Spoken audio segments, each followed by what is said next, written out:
I love how we have to pretend every stupid thing from the past was somehow cool or interesting. VHS board games had a novelty at the time, but are completely worthless and outdated. Really, how much of a hipster, yes, and I mean that in the year 2024, would you have to be like, guys, I know what we can do. Let's play Clue with the VCR. While not the same, there is technology that was developed later that can do similar things and more efficiently, making these very, very useless. How most of these work is that you have a timer counting down, and then randomly some character will pop up on screen and interrupt the game in some way. So while you play, one or more of the players could suddenly get an advantage or disadvantage. There's an inherent flaw in that what happens on the tape is the same throughout every game. I guess to alleviate this, some games had multiple gameplay rounds on the same tape, or would release expansions, like Nightmare/Atmosphere, arguably the most popular VCR game. This was seen as a game for older kids and adults, so the makers sought to put out a more kid-friendly version, which turned out to be even more horrifying, and 20 years later, got a creepypasta written about it. Rap Rat tells the story of an unnamed protagonist whose mother brings home the Rap Rat game back when it was new. They pop in the tape only to be horrified by the titular rodent and see all kinds of gory imagery spliced into the tape. Years later, the main character shows his girlfriend the tape only to see even worse imagery and a demonic-looking Rap Rat. The rest of the story is broken up into random segments, but the only one of note is the origin of Rap Rat.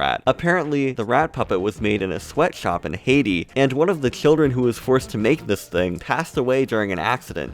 To get revenge, her mother summoned a demon named Apparat to curse the puppet. The story isn't groundbreaking, but what it does is very clever, whether intentional or not. By basing the story around this really obscure thing that is objectively a little uncanny, you have all this pre-existing supplemental media. It had people questioning if the commercials for the real Rap Rat game were a hoax. I mean, I thought it was real. I thought Apparat was gonna get me, dude. I wouldn't doubt if the story was inspired by the author's actual experience with the Rap Rat game. I can't see how this would be appealing to kids on any level. Using the character's name as an anagram for a demon is clever, and it's better than simply having the game possessed by the devil or a random ghost of a person. The sweatshop angle is also interesting, however, I understand you can't shake the feeling it might come off as offensive nowadays. Well, I'm glad that when the Rap Rat game resurfaced, it was because of a creepypasta and not a weird furry thing. People are rabid over cereal mascots and things of that ilk, so why not Rap Rat? I mean, look at those big feet.